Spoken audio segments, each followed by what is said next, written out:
খাজনার চেয়ে বাজনা বেশি, এটা আসলে বাঙালির মজ্জাগত সমস্যা। আপনি দেখেন পুলিশ, আর্মি, বিজিবি, র্যাব, তাদেরকে আমরা নষ্ট করলাম, মানে সরকারে যারা ছিল তারা নষ্ট করলো, কিন্তু এক শুভ সকালে তাদের পোশাক পরিবর্তন করে আইডিয়া করা হলো এবার তারা ঠিকঠাক মতো কাজ করবে।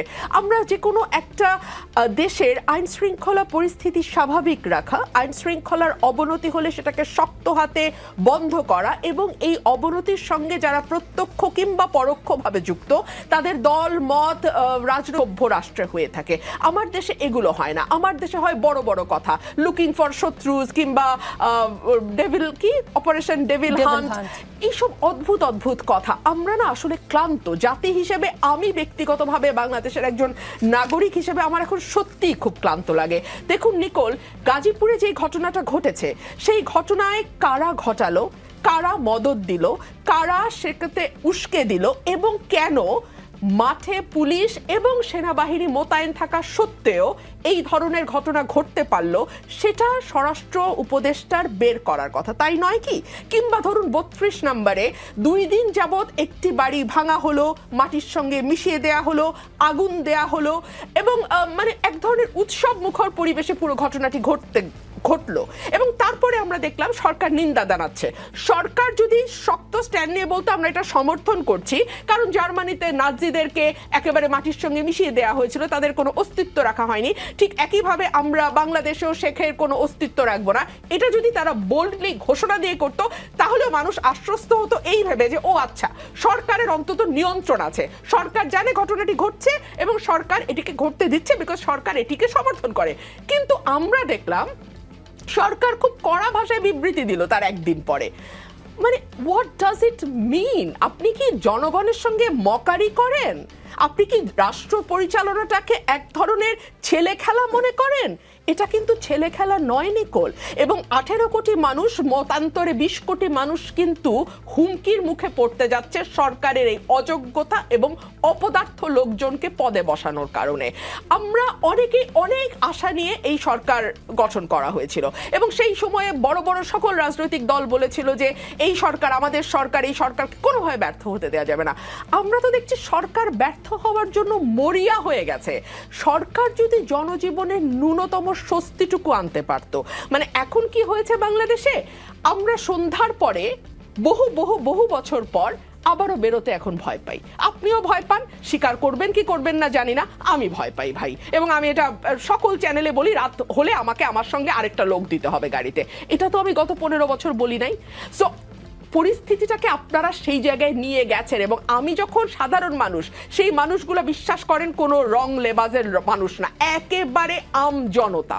আপনার প্রোগ্রামের যে হেডলাইন, সেই হেডলাইনের মানুষজনের সঙ্গে আমি যখন কথা বলি, তারা আমাকে গলা নিচু করে একটা কথা বলে, ভাই তাড়াতাড়ি নির্বাচনের ব্যবস্থা করেন, তাড়াতাড়ি একটা নির্বাচনের ব্যবস্থা করেন। কোন দিকে যাচ্ছে বাংলাদেশ? কোন দিকে যাচ্ছে বাংলাদেশ? এইটা কি এই 22 জন উপদেষ্টার জবাব দেওয়ার কথা নয়? ব্যারিস্টার রুমিন ফারহানা, জনগণটা যে কে সেটা নিয়ে আসলে আমরা সাংবাদিকরা কনফিউজ। কারণ এক পক্ষ বলে জনগণ সংস্কার চায়, আরেক পক্ষ মানে আপনারা বলেন যে নির্বাচন চায়। আসলে এই জনগণকে এবং জনগণ কি চায় সেটা নির্ধারণ করার প্রক্রিয়াটা কি, সেটা আসলে খুবই কনফিউজিং। ব্যারিস্টার রুমিন ফারহানা, সার্জিস আলমের কাছ থেকে বরং একটু বোঝার চেষ্টা করি। সার্জিস আলম, গত প্রায় 5-6 মাস ধরেই দেশের আইন শৃঙ্খলা পরিস্থিতি সন্তোষজনক নয় বলে গণমাধ্যম, সামাজিক যোগাযোগ মাধ্যম সহ বিভিন্ন প্ল্যাটফর্মে সমালোচনা চলছে। এইমাত্র ব্যারিস্টার রুমিন ফারহানাও বললেন তিনি সন্ধ্যার পর বেরোতে ঠিক নিরাপদ বোধ করেন না। কোনো কোনো এলাকার মানুষ চাঁদাবাজি, ছিনতাই অতিষ্ঠ হয়ে উঠছে।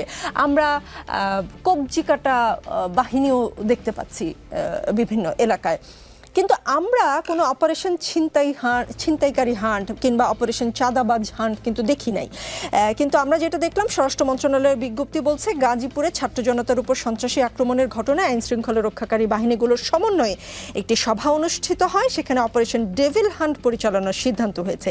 আজকে সন্ধ্যা থেকে আবার সেন্ট্রাল কমান্ড সেন্টার কাজ শুরু করলো।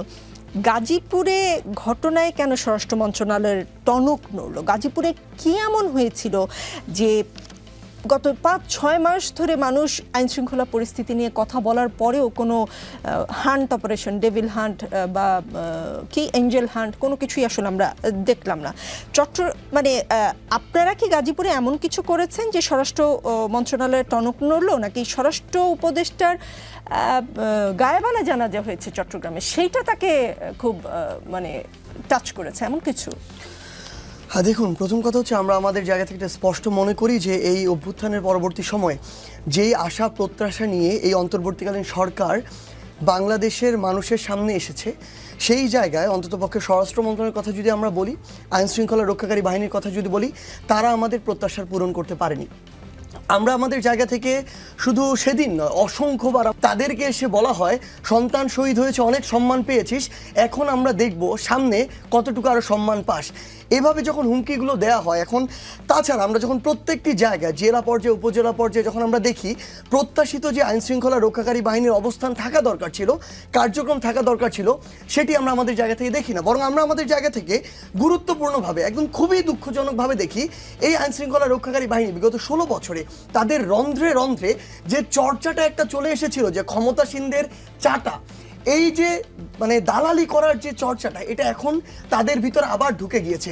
এতদিন তারা 32-এর দিকে যেত, এখন তারা গুলশানের দিকে যাওয়া শুরু করে। আমরা অবাক হয়ে যাই, কোনো একটা কাজে যদি আপনি সচিবালয়ের দিকে যান, দেখবেন কোনো একটা রাজনৈতিক দলের বড় একজন লিডার গিয়েছে, তার চারপাশে একজন অতিরিক্ত সচিব ঘুরে, একজন যুগ্ম সচিব ঘুরে, একজন উপসচিব ঘুরে। ওই রাজনৈতিক দলের ওই ব্যক্তি তো নিজেও জানে না, কিংবা তাকে বাকিদেরকে বলাও হয়নি যে আমি যাচ্ছি আপনারা আসেন, কিন্তু তারা তার পিছনে পিছনে ঘুরতে থাকে। অর্থাৎ এই যে বিগত 16 বছর ধরে তাদের দালালি করার যে রন্ধ্রে রন্ধ্রে একটা চর্চা তৈরি হয়েছিল, এখন তারা সেটিতে ব্যস্ত। এখনও সেটি দেখা যাচ্ছে, এই মানুষগুলো এখন জনতার জন্য কাজ না করে আবার চিন্তা করছে সামনে কারা ক্ষমতা আসবে, যেই আসুক। দেখুন, এখানে দল হিসেবে বিএনপি জামায়াত গুরুত্বপূর্ণ নয়, গুরুত্বপূর্ণ হচ্ছে এই মানুষগুলোর চিন্তা চেতনা, মনস্তত্ত্ব, তাদের অ্যাক্টিভিটি। তারা এখন ওই মনস্তত্ত্বে আছে এবং তারা এগুলোর পিছনে ছুটছে। ব্যাপারটি এমন নয় কোনো একটি রাজনৈতিক দল তাদেরকে এটি বলেছে।